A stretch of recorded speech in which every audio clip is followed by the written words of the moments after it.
Buenas tardes, está no ar o 3x4, podcast de política do Brasil de fato.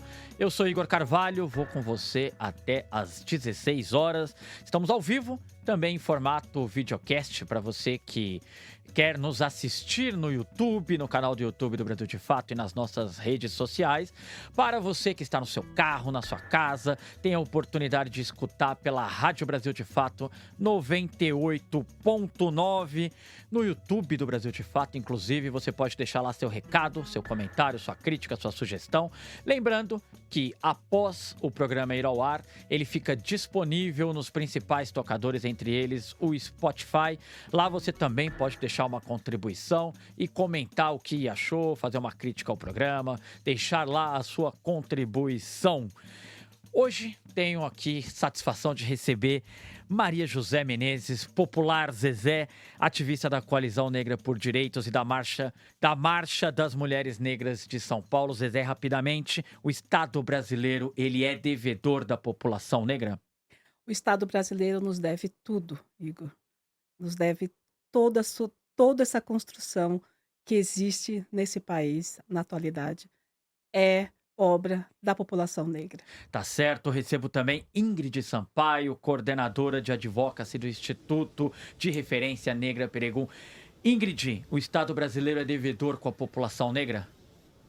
Sem a menor sombra de dúvidas, Igor, e a gente vai falar bastante sobre isso aqui hoje. Legal. Nesta semana, o 3x4 mergulha em uma das propostas mais decisivas para a justiça social no Brasil contemporâneo, que é a PEC da reparação. O projeto prevê a criação de um Fundo Nacional de Reparação Econômica e de Promoção da Igualdade Racial e busca ir além de ações afirmativas que já estão estabelecidas no Brasil, algumas delas há décadas. Estabelece, assim, um mecanismo de compensação pelos danos históricos provocados à população preta do Brasil por conta da escravidão. Para analisar esses temas, vocês já observaram, estão comigo a Zezé e a Ingrid Sampaio, e eu quero aqui, Ingrid, abrir o programa contigo de forma bem direta. Quais são os pilares fundamentais da PEC da reparação e como ela se diferencia de outras políticas de reparação com as quais os brasileiros já estão acostumados, algumas delas consagradas? É importante a gente dizer isso, por exemplo, a política de cotas absolutamente consagrada e comprovada cientificamente, filosoficamente, sociologicamente, da forma que nós quisermos avaliar a política de cotas nesse país. Está comprovada a eficiência dessa política. Agora, onde a PEC da reparação ela é fundamental? Por que o movimento negro tem colocado tanta força na aprovação da PEC? Perfeito. A PEC 27 de 2024, ela se sustenta, Igor, em 3 pilares centrais. O primeiro deles é a criação, efetivamente, de um fundo permanente, né, para financiar essas políticas de igualdade racial, a reparação econômica estruturada e não somente simbólica, que é o que os movimentos negros reivindicam há tanto tempo, e a atuação sobre a base econômica da desigualdade, não somente no acesso ao Estado. Mas o mais importante sobre ela, ou melhor, né, cada ponto do texto ali importa, mas é muito importante também, é que ela estabelece a igualdade racial como direito fundamental na Constituição do país e trazer para o Estado essa responsabilidade de adotar efetivamente medidas permanentes e aí também ações afirmativas destinadas a eliminar essas desigualdades históricas, estruturais e institucionais, principalmente. Tudo isso trazendo princípios que devem ser observados na condução das políticas, que vão desde transversalidade de cada uma das ações ao respeito à liberdade religiosa, por exemplo. Então, é um passo importante para que o país entenda e passe a agir de forma que abarque, né, efetivamente, de modo efetivamente confortável e digno, toda a diversidade da população negra em suas diversas formas de existir nesse país, nas diversas regiões que a gente tem. Além disso, estabelece também que os estados do Distrito Federal e os municípios vão ter que integrar o Sinapir mediante adesão, né, que vai ser uma condição necessária e importante para esse efetivo repasse de recursos oriundos do fundo. O Sinapir é o nosso Sistema Nacional de Promoção da Igualdade Racial, que é um sistema federal que organiza e articula a implementação de políticas públicas destinadas a combater o racismo, integrando, né, de forma descentralizada, mas ali integrando os entes federados ao Ministério da Igualdade Racial. Essa foi a forma encontrada para dar validação institucional às ações do fundo, que é muito importante. E de que forma isso se diferencia das políticas anteriores, né? Isso diferencia, primeiro, no fato de que até então a gente estava falando de políticas pontuais, de ações afirmativas, importantíssimas, como você bem falou, e pelas quais o movimento negro tanto lutou e vai continuar lutando.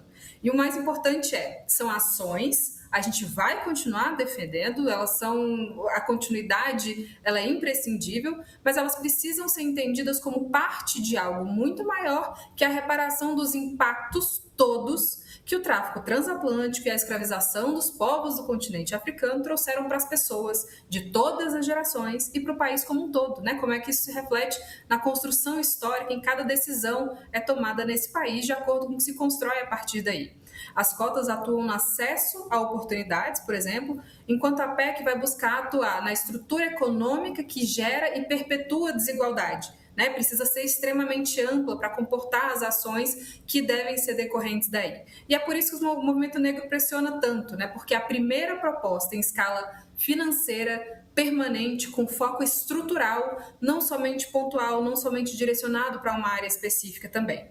Essa também é uma demanda antiga das organizações do movimento negro, que já elaboraram tecnicamente o argumento, as possibilidades de reparação, fizeram estimativas e por tanto tempo reivindicaram, né, essa importância dessa reparação e desse retorno de dignidade. Felizmente, essa demanda, né, de tanto tempo encontrou eco na PEC da reparação. Agora, Zezé, como o movimento negro é parte, o movimento negro, da articulação, da construção dessa PEC, mas como o movimento negro tem olhado para essa PEC e por que ela é tão relevante nesse momento? É importante a gente dizer, né, Zezé? É uma PEC que será debatida num ano eleitoral. Exato. E nós temos uma dificuldade histórica no Brasil de pautar as demandas do movimento negro em ano eleitoral, mesmo quando a esquerda está entre os atores principais da eleição, né? O Brasil é um país criado, gestado e dividido por hierarquias raciais. E essa hierarquização da sociedade brasileira ela está estabelecida. Ela está muito bem consolidada. Então, as assimetrias raciais que existem no nosso cotidiano, elas são vistas com naturalidade. Então, o racismo no país, no Brasil, ele absolutamente. As pessoas têm noção de que ele existe, as diferenças raciais, as assimetrias, mas isso não gera comoção, não gera, principalmente nos setores historicamente privilegiados, né? Que são as elites, que se aproveitaram e que formaram através do tráfico transatlântico e da escravização de pessoas negras, né? Então, pautar isso ainda é muito difícil, ainda mais porque esses setores eles estão no comando político do país. Veja, a população negra, embora ela tenha construído todo o arcabouço político, social, filosófico desse país, de toda essa estrutura, ela não tem poder político. E essa é a grande diferença. E essa ausência da população negra no mando, nos comandos da política institucional, ela é muito assim, sentida.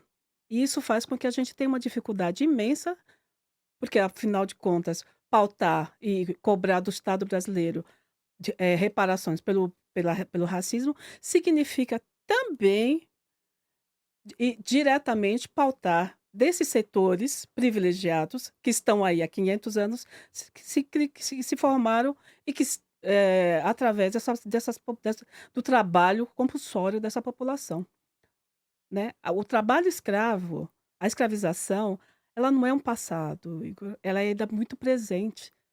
A semana passada saiu a lista suja Sim. do trabalho escravo no país. Enorme a lista. Então, um trabalho muito grande e o capitalismo se é um alicerce, né, a escravização, o trabalho, escravo, ele está na cadeia produtiva do capital. Uhum. E nós temos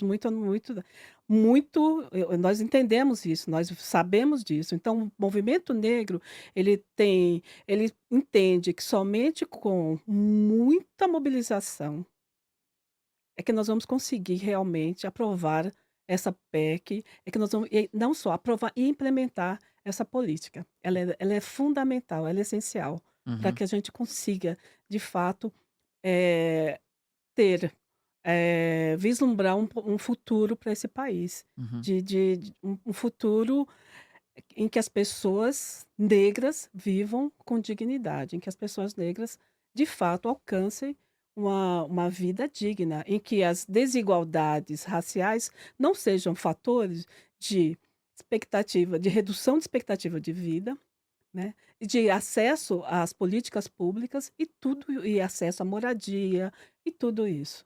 Então, essa política, ela é super importante para nós e ela, além disso, nós estamos de fato muito preocupados e muito voltados para monitorar a implementação dessa política e sabemos que somente a pressão da sociedade civil como um Claro. todo é que consegue de fato com que ela seja implementada. E Zezé, vem num momento, é importante situar quem nos escuta agora, que na semana passada, semana passada não, já há alguns dias, dia 25 de março, a ONU aprovou, a Assembleia Geral da ONU aprovou uma resolução que reconhece o tráfico transatlântico de africanos escravizados como o mais grave crime contra a humanidade já cometido. E o Brasil, que é um dos últimos, ou o último, não tenho certeza, Uhum. países a abolir a escravidão, nesse momento eu acho que com essas duas pautas casadas tem a obrigação de se comprometer Hum. com essa PEC trazida pelo movimento negro, né?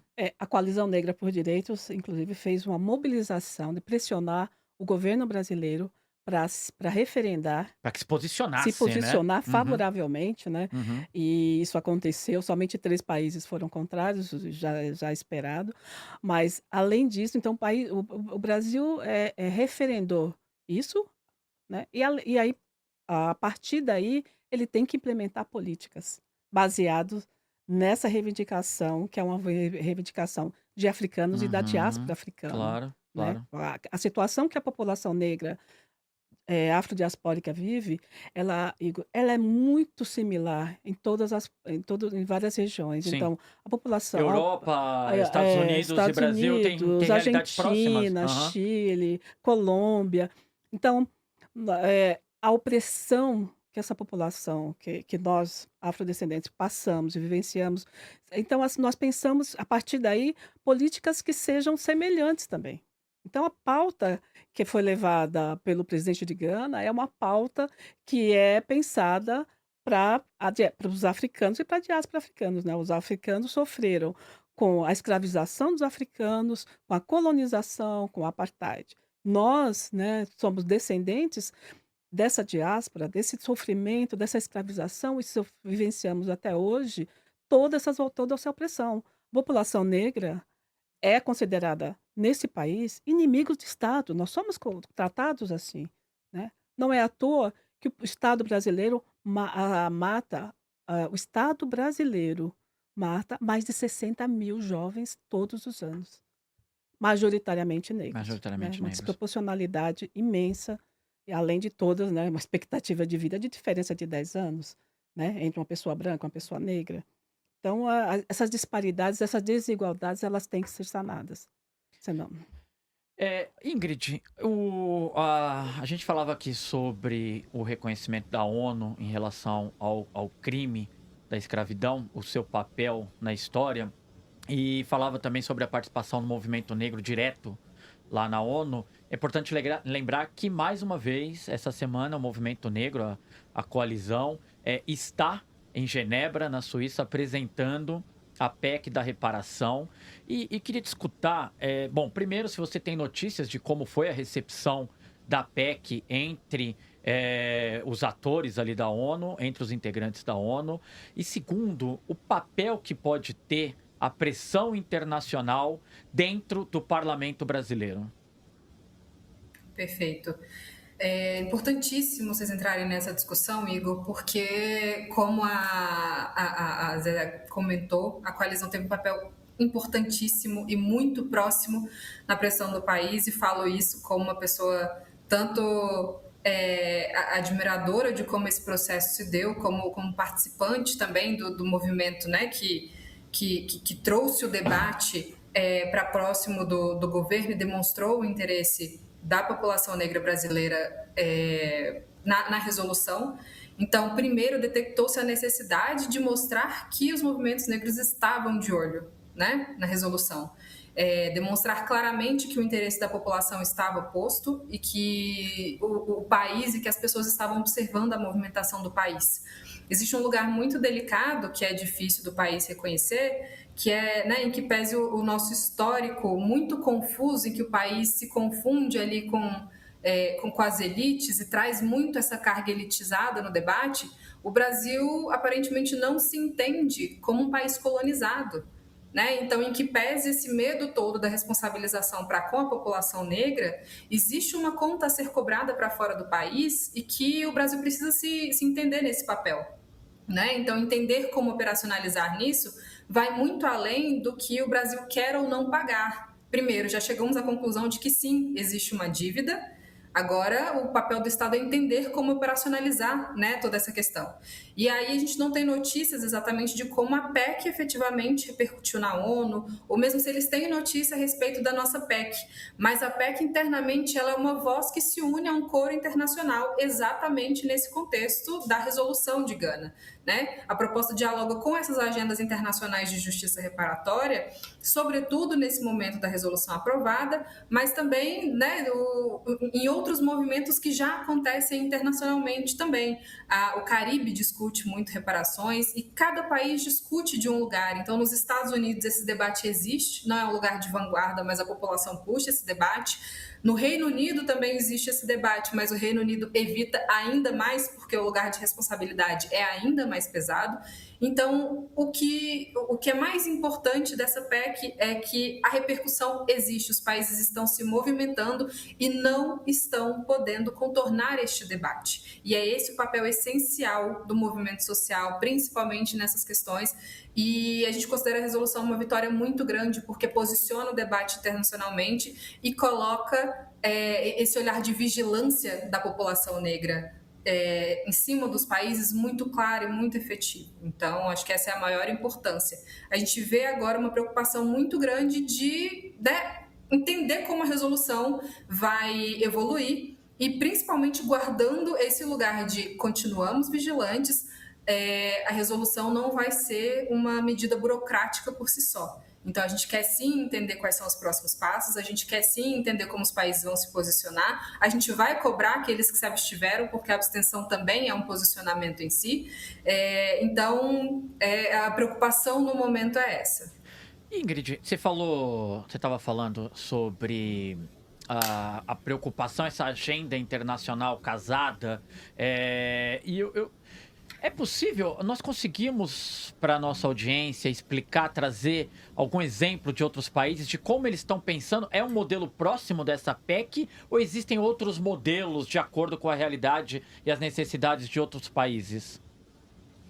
A PEC ela não traz a inspiração de algum modelo específico, mas ela reconhece as experiências internacionais que já existem. Até porque a gente tem visões diferentes do que a reparação significa, né? Efetivamente, quando você vai falar, às vezes muito bem lembrou, o aspecto, o viés de quando você fala com países africanos é um viés de reunião da diáspora, né? E entender os impactos nos países que foram explorados. Se a gente está falando, como eu falei, no Reino Unido, há pessoas internamente lutando porque o discurso é de não querer entrar no debate de reparações. Quando a gente está falando de América Latina e Caribe, a gente tem realidades muito diferentes. E o Brasil entrou um pouquinho nesse debate muito recentemente. O Caribe discute reparações em um lugar muito específico e já bastante evoluído. A gente tem a experiência da CARICOM, por exemplo, que é uma comissão que estudou o contexto histórico das reparações em diversos países ali da região caribenha,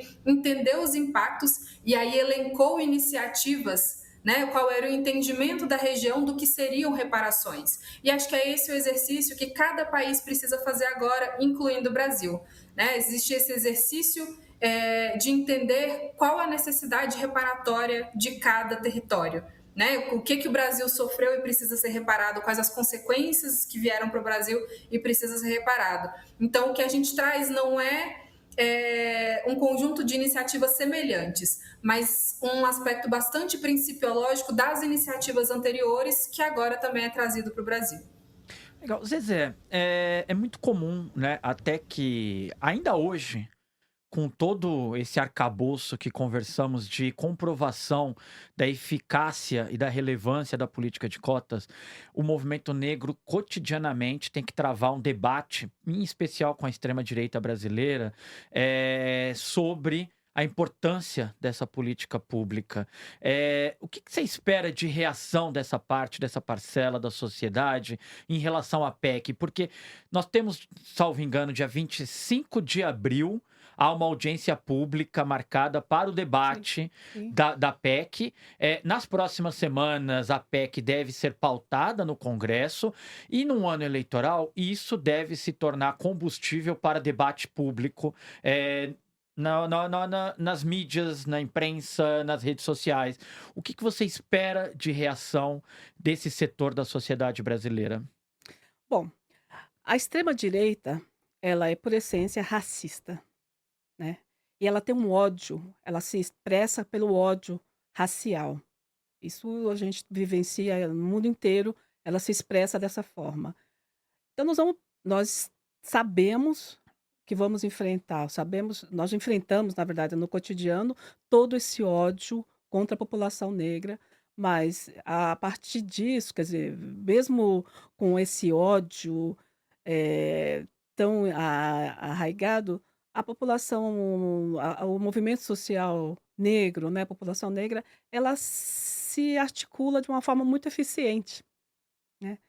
Parece, que nós estamos dispersos, mas isso não é real. Então toda essa mobilização que a população e os avanços que a população negra alcança, ela alcança através principalmente de mobilização. O que a gente, espera de fato, de uma forma positiva, é o apoio, né, do movimento dos outros movimentos sociais, dos parlamentares, de esquerda, né, e que eles sejam de fato solidários e contribuam efetivamente pra melhoria da vida da maior parte da população desse país, né, que é a população que de fato construiu no seu cotidiano, e que movimenta essa nação, né. Então a gente espera, de fato, que os nossos parceiros de luta sejam solidários e nos fortaleça nesse momento estratégico e de difícil, né, Uhum. de extrema dificuldade. Claro, só que passando o serviço completo para quem nos escuta, a audiência pública é no próximo sábado, dia 25 de abril. É audiência pública para tratar especificamente da PEC da reparação. Será às 9 horas da manhã, na ocupação 9 de julho, Exato. que fica na rua Álvaro de Carvalho, número 427. É amparada a audiência pública por alguns mandatos de vereadores, deputados estaduais, deputados federais, além do conjunto do movimento negro. E como é que está o diálogo com os parlamentares do movimento negro, com os parlamentares, Zezé?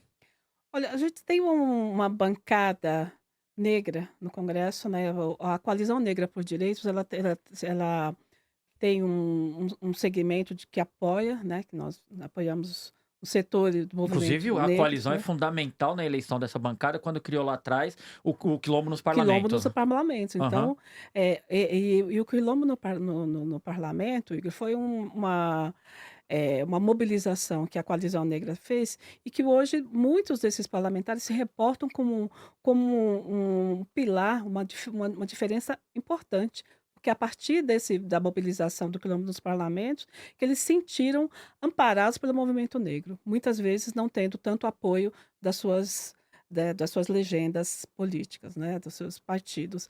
Então o quilombo no parlamento, né, e todo esse então nós estamos pensando de fato, em colocar na prática toda essa mobilização, e é obviamente que todos esses parlamentares, né, todos os, né, municipais, estaduais e federais, né, as duas casas, né, mobilizar esses setores para que a gente consiga a aprovação nas duas casas dessa PEC.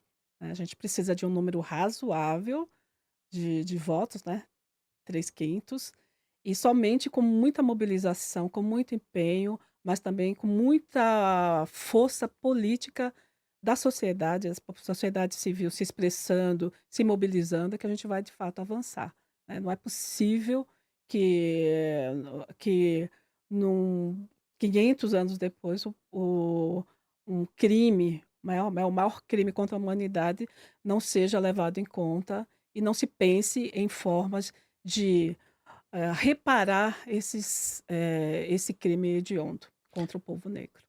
Agora, Ingrid, a Zezé e eu falávamos aqui sobre a proximidade com a bancada negra no Congresso, com os parlamentares. Nós vamos ter essa audiência pública que já é promovida por alguns desses parlamentares, para começar esse debate com a população. O Zezé falava aqui da dificuldade da aprovação de uma PEC, então você precisa passar lá no Congresso, nas duas casas, precisa ter aprovação das duas casas, pelo menos ter 3/5 da casa, porque uma PEC, importante deixar isso muito evidente aqui, a PEC ela cria uma emenda à Constituição. Então essa política pública, ela não é um projeto de lei que você, com uma ação na justiça, pode derrubar. Isso vai exigir que outra vez essa PEC seja analisada pelo Congresso. Ela pode ser derrubada somente com a aprovação novamente de 3/5 da casa. Então é muito difícil, é muito mais difícil e complicado que lá na frente essa política seja derrubada, sem uma ampla aliança de outros setores da sociedade. Ingrid, eu queria saber de você que está aí em Brasília, na advocacy de Peregrino, como é que está? Como você tem sentido que a PEC foi recebida pelos parlamentares, pelo conjunto dos parlamentares? O que você imagina que deve ser esse debate dentro da casa? Se vocês já têm mais ou menos um mapa de como está a situação da PEC entre as forças políticas ali que ocupam o Congresso brasileiro. Igor, a PEC foi recebida, né, no nosso entendimento, conforme o esperado, né, com forte apoio da bancada negra e dos setores progressistas, e, em contrapartida, uma forte resistência também dos setores liberais e conservadores.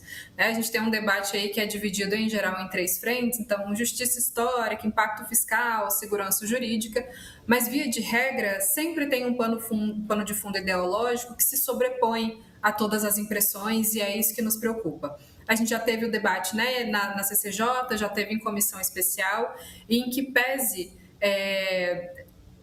inicialmente a PEC não ter chamado tanta atenção, com o tempo ela foi pegando corpo, ela foi pegando engajamento, e isso aumenta também a atenção da oposição, né? E isso traz as preocupações e as dificuldades ao longo do caminho.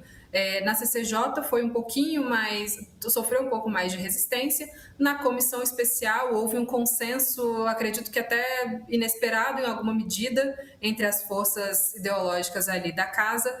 Só que agora a gente tem um debate em plenário, né, que a gente está falando de 513 parlamentares, se a gente fala da votação primeiro da Câmara, e como vocês bem disseram, a gente, além de precisar ter um número expressivo de votos, a gente precisa de uma votação em 2 turnos, a gente precisa de uma eventual quebra de interstício para não ter esses 2 turnos tão separados assim, e tudo isso depende de um fator imprescindível, que é a vontade política. Então, sem vontade política, ela não teria chegado até aqui, e sem vontade política, ela não sai daqui. E isso é muito importante, porque depende do ímpeto dos parlamentares em avançar ou puxar para trás esse projeto. E é a mercê disso que a gente está no momento na Câmara dos Deputados, e é um debate que ainda vai começar no Senado, quando a Casa liberar, né, o restante da tramitação. Então, não é um cenário, digamos que, extremamente favorável ou confortável, mas é um cenário de muito trabalho, de muita atenção necessária dos movimentos sociais.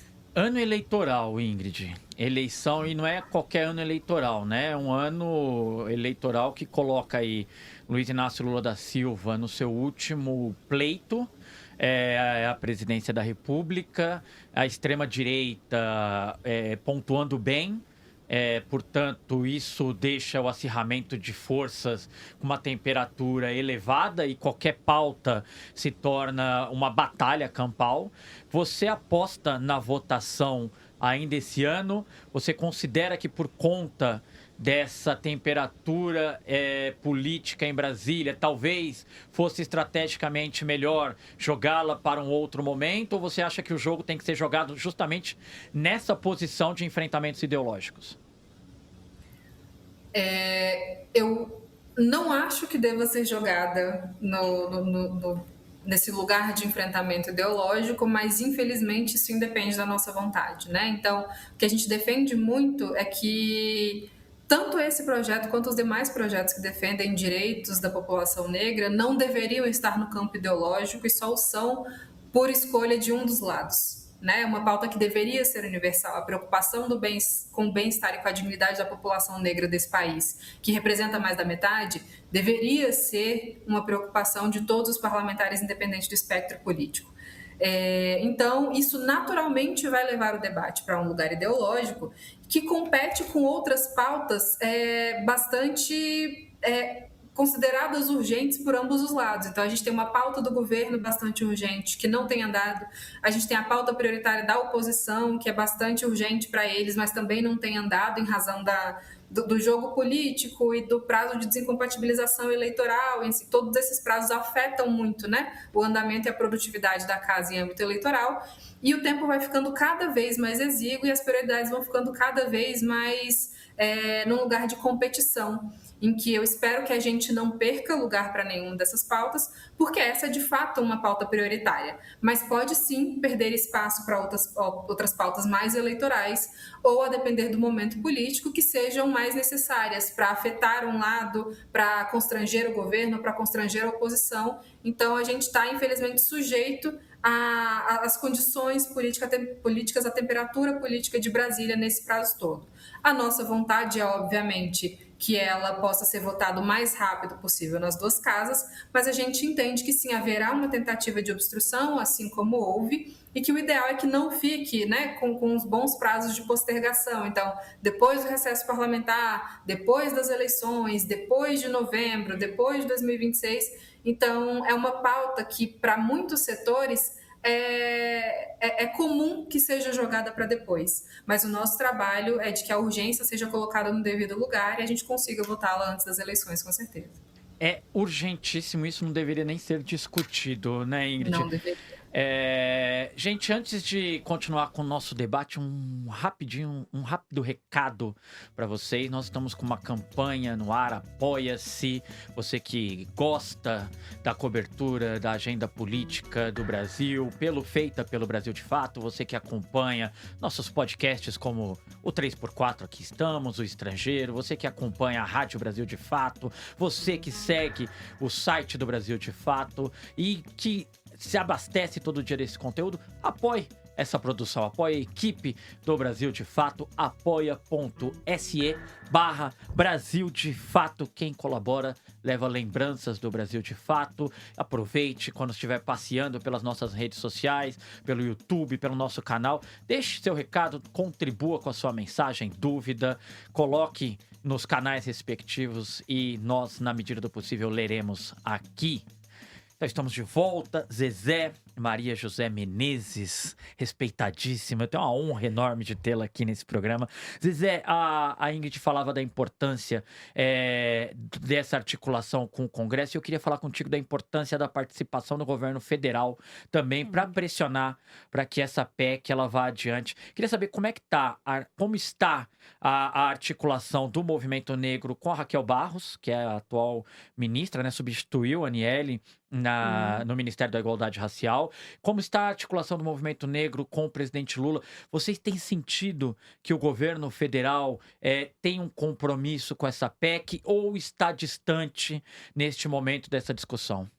Bom, hoje nós estamos com um grupo importante lá em Genebra, né, no Fórum Permanente de Afrodescendentes das Nações Unidas, e nós nos reunimos, né, com a atual ministra, com a Raquel Barros, entregamos documentos para ela, estamos buscando sempre estreitar relações, né, com o ministério, com o presidente Lula e também com os outros ministérios também, é fundamental.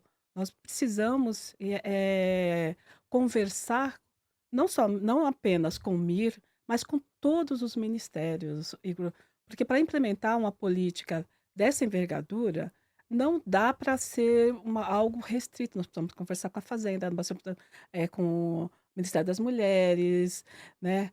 Reforma agrária, enfim, todas, né, das cidades, porque o país formado majoritariamente por pessoas negras, essas pessoas estão distribuídas né, nas cidades, no campo, no litoral, no interior, e essas populações elas estão em todas essas, em todo o país, a população negra sofre das mesmas questões, né? Uma brutalidade policial, né? Imensa, letalidade policial, uma, a questão da educação muito precária, né, a situação da educação, desemprego, informalidade.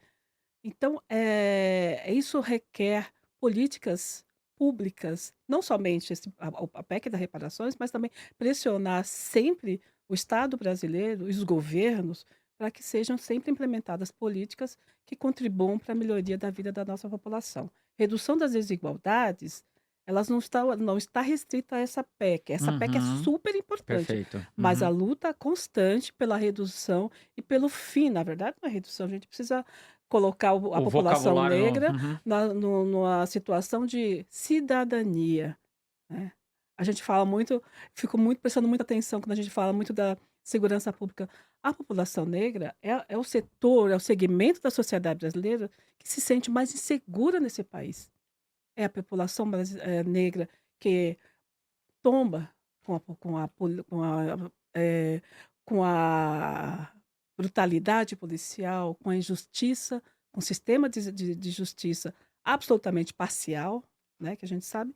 Então, a nossa tarefa, enquanto movimento social organizado, negro organizado, é sempre pressionar o Estado brasileiro Claro. para Para que se para comprometa se com. comprometer, né. Não é Uhum. possível, Igor, você tem os dados do Brasil, os dados Uhum. desagregados por expectativa de vida, não é possível que você tenha tanta desigualdade tão em relação entre pessoas do mesmo nível social e com uma expectativa de vida tão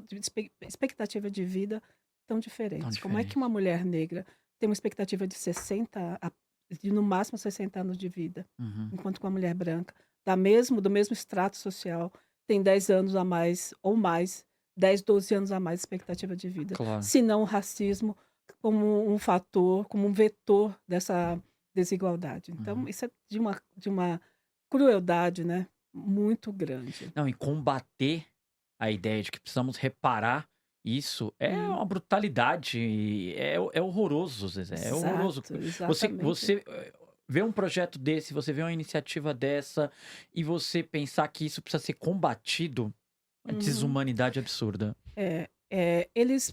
Então a justificativa é: "Olha, mas não fui eu que escravizou", É né. exato, né. Aham. Não Mas tem um. É, você teve a possibilidade de juntar muito dinheiro, uhum, está hoje com as fazendas de milhares de hectares e está perpetuando inclusive o trabalho escravo, uhum. né, e dizer que não tem nada com É essa isso. justificativa do "eu não escravizei ninguém", ela me atormenta. Ela Ela é é de terrível, uma ela é burrice, é de horrível. uma estupidez. Ingrid, falando sobre, a PEC, quem seriam os beneficiários diretos da PEC? E há mecanismos previstos para evitar fraudes? Bom, Igor, os beneficiários diretos, segundo o texto que a gente tem atualmente, são, né, alega-se ali a população negra, e aí, como grupo social prioritário. Aí a gente entende, atualmente, a gente tem a classificação do IBGE como parâmetro geral para as políticas públicas, então incluem-se pretos e pardos dentro da política pública. O texto não detalha critérios individuais especificamente, ele fala de política pública direcionada, então não transferência direta individual de recursos, né? Porque foi uma das dúvidas que surgiram ali no debate. Quanto isso representa, né? Qual é a conta final? Vai dar 10, 100 reais por pessoa? O que a gente faz com esse dinheiro do fundo? Né? Então, tem toda uma preocupação com isso e existe um consenso de que sim, é necessário direcionar todos os valores a serem redirecionados a políticas públicas específicas para esse público específico. E aí tem toda uma preocupação, né, com controle e governança, né, um conselho com a participação do Estado, da sociedade civil, regras de fiscalização e distribuição já definidas em lei. E aí existe, obviamente, uma lacuna ali de critérios objetivos, o que abre alguma margem para o debate de segurança jurídica, mas tudo isso também é dentro de uma margem de segurança, de entender que uma PEC não vai ser toda destrinchada e resolvida em um único debate no parlamento. Então, há muito que se debater, há muito que se esgotar no debate ainda, então não existem critérios tão específicos, não há um detalhamento muito grande na PEC em diversos aspectos, esse é mais um deles. Ô Ingrid, só para colocar quem nos escuta na rádio ou quem nos assiste pelas redes sociais, pelo YouTube, quando nós falamos de beneficiários, nós não estamos falando de pessoa física, né? Essas transferências de recursos, elas seriam feitas para pessoas jurídicas, para organizações, para comunidades? Como é que seria feita a transferência de recursos do fundo para que a população negra possa acessar? Ainda não é especificado no texto da PEC, né? Assim, não existe essa previsão específica. O fundo ele prevê múltiplas fontes, né? Que aí tem recursos do orçamento da União, doações nacionais e internacionais, possíveis indenizações de empresas ligadas à escravidão, que é outro ponto aí também a se discutir, e esse importante aporte da União de 20 bilhões ao longo de 20 anos, né? 1 bilhão por ano destinado para esse fundo. Então, esse direcionamento específico não existe por uma decisão que a gente entende também que é bastante sábia e comum no mundo político. Alguns desses aspectos vão ser preferencialmente debatidos na regulamentação em lei, não na construção do parlamento. Né? Então, é um debate que duraria anos. Essa PEC não sairia nos próximos 10 anos do parlamento se a gente fosse debater cada tema. O que a PEC define é foco, né? Então, projetos econômicos, sociais e culturais, inclusão produtiva, acesso a crédito, desenvolvimento de territórios vulneráveis, abrindo espaço aí para ações efetivas, né? De infraestrutura em comunidades quilombolas, por exemplo, programas de empreendedorismo, programas de educação e formação, mas é o que a gente vem comentando aqui. Tudo isso vai ser definido efetivamente em regulação. A PEC é bastante principiológica. Legal. Agora, Zezé, nós temos alguns atores na sociedade brasileira importantes que contribuíram, apoiaram, foram protagonistas no processo da escravidão no Brasil. Há alguns anos há uma pressão da sociedade civil, não só da sociedade civil, mas do poder público brasileiro, para que, por exemplo, o Banco do Brasil se comprometa com ações de reparação por seu apoio, por seu envolvimento na escravidão no Brasil. A senhora acredita que principalmente essas grandes empresas, por mais que seja uma estatal, por mais que seja um banco público, a senhora acredita que essas grandes empresas, elas devam se comprometer com as ações de reparação? Sim, com certeza, Igor. O Banco do Brasil tem um histórico bem interessante, Por favor, porque queremos... ele tem um histórico de que no período em que você já tinha abolido o tráfico transatlântico, né? Então, esse tráfico ele se tornou ilegal e teve um aporte importante, né? Um lucro imenso de muitos fazendeiros, e parte desses lucros ficaram ficaram com o que hoje a gente conhece como Banco do Brasil, né? Com o Banco do Brasil. Então, parte Do capital que fundou o banco? não do que fundou, né? Ele Aham. foi fundado em 1808, É. né? Mas parte do capital do Banco do Brasil é oriundo de um processo ilegal, né? De tráfico ilegal, né? Naquele momento, né, até 1850, você tinha um tráfico legal, mas depois que o tráfico se torna ilegal, você tem um lucro maior, porque aí ele se torna, como pela ilegalidade se torna um tráfico mais lucrativo, mais caro, né, então aquelas pessoas escravizadas, elas são trazidas de África de uma forma né, fora desse contexto legal. Tem inclusive você tem os portos legais, mas esse aporte financeiro, parte desse lucro, uma boa parte desse lucro está no Banco do Brasil.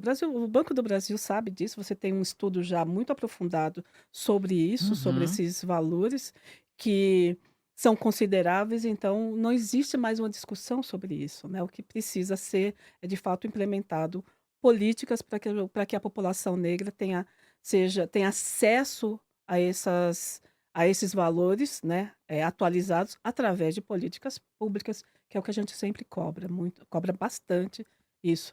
Então, eh, isso é um exemplo, né. Você tem muitos exemplos de quanto da lucro da perversidade dessa lucratividade de um tráfico que em algum período foi legal, mas depois se tornou ilegal, mas que continuou enriquecendo muitas famílias, algumas das quais são hoje donas de bancos, né. Perfeito.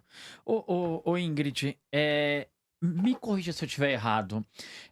Para que o Estado brasileiro se comprometa, é necessário que juridicamente o Estado brasileiro seja reconhecido como um agente culpado pelo crime da escravidão? É necessário que impute-se ao Estado brasileiro, que ele reconheça voluntariamente ter culpa nesse processo?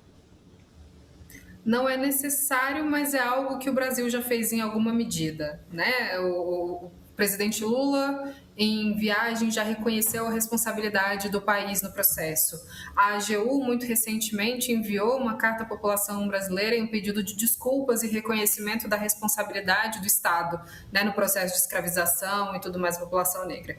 Então, não é exatamente necessário do ponto de vista jurídico, essencialmente. E aí eu não posso dizer exatamente, né? Eu não sou jurista, tenho formação em direito específica, mas o fato é, o Estado tomou a decisão de ter responsabilidade ou de tomar uma iniciativa, ele pode, né? Não necessariamente ele precisaria dizer isso com todas as letras, mas o nosso entendimento, o entendimento da população negra, do movimento negro, é de que obviamente deveria reconhecê-lo, e assim o Estado fez também, reconheceu sua responsabilidade e, portanto, é um passo importante. Acho que mais do que o debate jurídico sobre isso, é o debate moral sobre isso. Porque, né, não é como se a responsabilidade não existisse. E também não é como se tomar as ações sem reconhecer isso, não é como se não ficasse uma lacuna. Porque sim é responsável e é talvez uma ação de hombridade do Estado reconhecer sua responsabilidade e tomar iniciativas para isso. Então, acho que está muito mais nesse âmbito moral, mas também em algum nível de amparo jurídico para dizer que as ações são decorrentes daquele reconhecimento, né? Mas ações de estados como prioritárias, elas podem ser tomadas de acordo com o que o governante, o chefe de estado disser que for prioritário.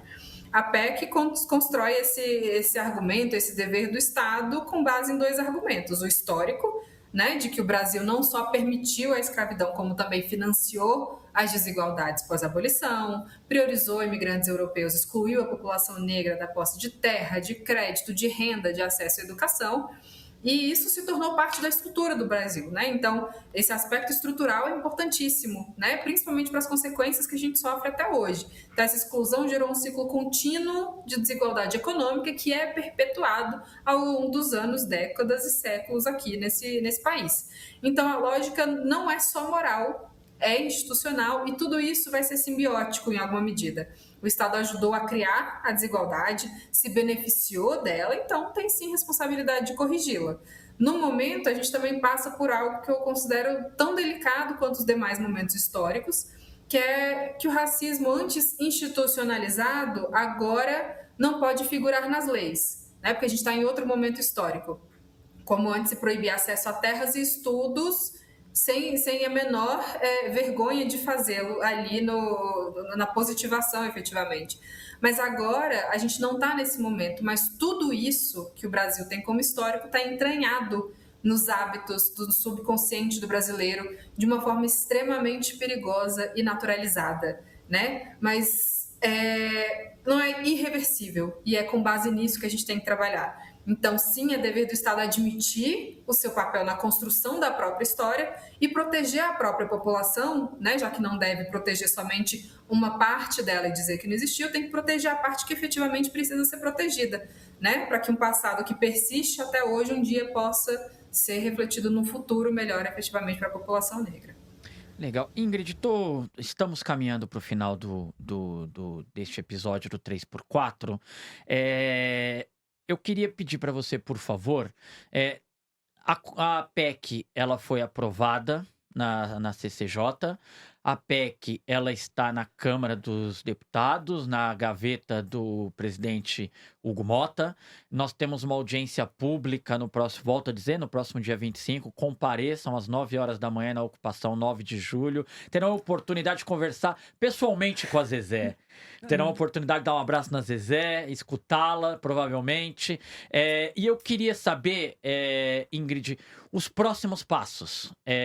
E quais parlamentares estão mais próximos? Quais a população que neste momento nos escuta deve pressionar para que essa PEC avance e avance com a celeridade que sabemos é necessária? Perfeito. Como próximos passos, a gente tem, né, a proposta de emenda constitucional, ela tem uma tramitação muito específica. Ela passa primeiro pela Constituição de Justiça, para testar a admissibilidade, ver se ela pode ser discutida, e essa fase já aconteceu. Então, a gente já passou também pela comissão especial, que destrinchou ali o projeto, fez audiências públicas também, e aí a gente está no momento justamente em que esse texto aprovado na comissão especial aguarda a deliberação em plenário. E é nesse momento em que, mais uma vez, e talvez no momento mais definitivo da tramitação na Câmara dos Deputados, depende de vontade política. A PEC já entrou na pauta algumas vezes, mas a pauta de plenário da Câmara e do Senado, né? Tudo depende muito do termômetro, do que se sente ali no dia, do clima político para a votação. E até hoje o que a gente percebe é que não existe clima político para a votação da PEC sem que se comprometa o resultado.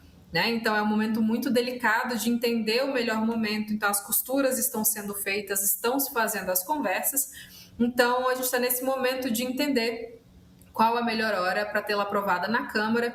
Só então ela será enviada para o Senado para ocorrer um processo semelhante. No Senado não existe uma comissão especial, mas também, né, tem a análise pela Constituição e Justiça, também tem a votação pelo plenário.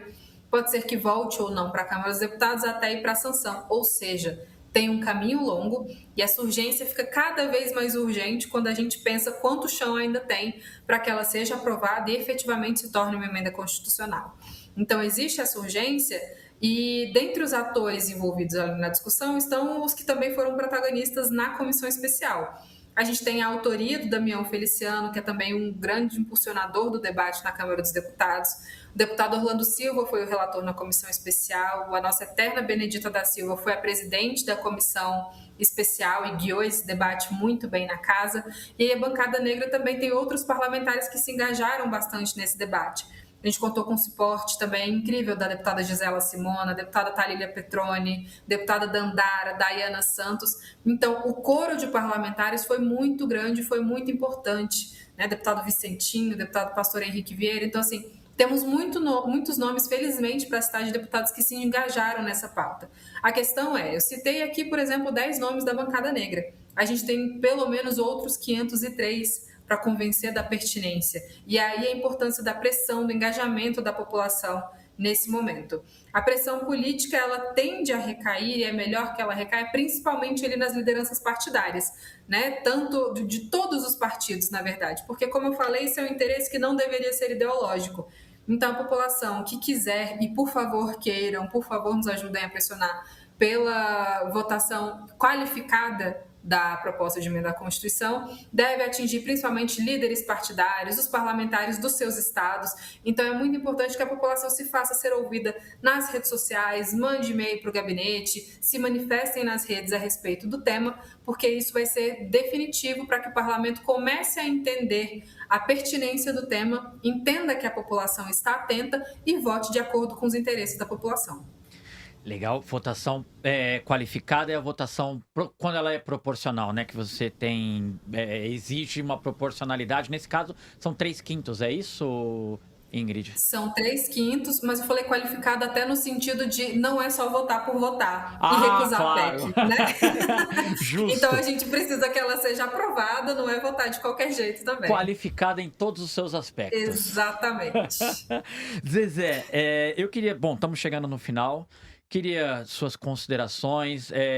Vivemos, me parece, e eu queria te escutar sobre isso. Talvez seja esse o mais importante projeto de reparação brasileiro depois de um século, pouco mais de um século de abolição da escravidão no país. Assim, esse é um projeto importante e ele dialoga muito com a diáspora africana, né. Então você tem esse projeto, né, como a Ingrid já falou também, do CARICOM, né, dos países da América Central, que também discute isso. Então isso não é uma coisa todos somente do movimento social negro, né, isso é uma discussão ampla, em que todo movimento em África e na diáspora está discutindo e buscando, políticas efetivas, né. A gente está no segunda década do afrodescendente, né, das Nações Unidas. Nós temos feito o movimento social negro tem feito discussões no país, mas também para fora, né, discutindo com diversos países, com diversos atores, porque de fato é algo que precisa ser, implementado, né. A gente já discutiu, se sabe, ou se conhece muito bem o que foi o tráfico transatlântico, né, o maior crime contra a humanidade, se reconheceu isso, se conhece também os efeitos desse tráfico transatlântico, o que acontece hoje com a população negra. Nós temos os dados, né, o mapa da violência é o principal retrato de tudo isso. As mães de Maio, todas as mães, né, são testemunhas de todas essas violações de direitos. Então agora é a pressão social. A Tá pressão certo. de vários segmentos, da classe trabalhadora, dos informais, dos trabalhadores, de aplicativos, e todos esses segmentos da Uhum. sociedade precisa, de fato, pressionar, os parlamentares. Sem essa pressão, nós vão ser muito mais complexos. E a gente sabe que, de fato, Igor, se você tem o povo na rua, o povo, mobilizado, eh, a situação, é muito mais favorável para Claro, uma aprovação. claro. E aí, quando você tem um projeto de emenda constitucional, como você Uhum. explicou, e que altera a Constituição do país, né, a Carta Magna, você tem, de fato, um avanço, né, que a gente costuma falar, um avanço civilizatório, Perfeito. importante. Tenho Então isso é fundamental. Tenho certeza que haverá um chamado às ruas e a população, espero, atenderá, viu, Zezé? Eu Espero tenho. de verdade. A Zezé falou das mães dos crimes de maio de 2006, que completa esse ano, daqui 2 semanas. Os Uhum. crimes de maio de 2006 completam 20 anos, ainda com impunidade, né, Zezé? O que Sim. reforça a necessidade o tempo inteiro de fiscalizarmos o que o Estado brasileiro tem feito há séculos com a população negra desse país. Muito obrigado, Zezé. Tô honrado Ai, de tê-la aqui, viu? muito obrigada também. Eu agradeço muito pelo convite, pela oportunidade de dialogar, desse diálogo, e todo o meu respeito pelo Brasil de fato. Obrigado. Ingrid, muito obrigado por ter aceito o convite. Imagina, Igor, eu que agradeço a oportunidade. Obrigada pelo convite ao Brasil de Fato, a você pelo debate. Agradeço a Zezé pela oportunidade de estar ao seu lado, ouvir essa aula junto com você. É uma honra muito grande. Nunca fomos apresentadas, mas fico aqui esperando pela próxima oportunidade. Tá certo. Então, o 3x4 acaba aqui, encerra aqui este episódio do 3x4 do Brasil de Fato. Para continuar acompanhando a nossa programação, para continuar acompanhando a agenda política do Brasil, acesse brasildefato.com.br. Se você tem algo a dizer, vá, por favor, às nossas redes sociais. Elas estão aqui na nossa tela para quem está acompanhando em imagem, tá? Vá lá, deixe seu comentário, crítica, sugestão. O 3x4, ele é apresentado e roteirizado por mim, Igor Carvalho. A direção é de Camila Salmásio. A trilha sonora original de Alejandra Luciani. Trabalhos técnicos de Adilson Oliveira e Marina Ortega. A identidade visual é de Rafael Canoba. No Brasil de Fato, a coordenação de jornalismo é da Monique Ravena e do Lucas Stanislau. A direção executiva é da Nina Fidelis. Até a próxima semana.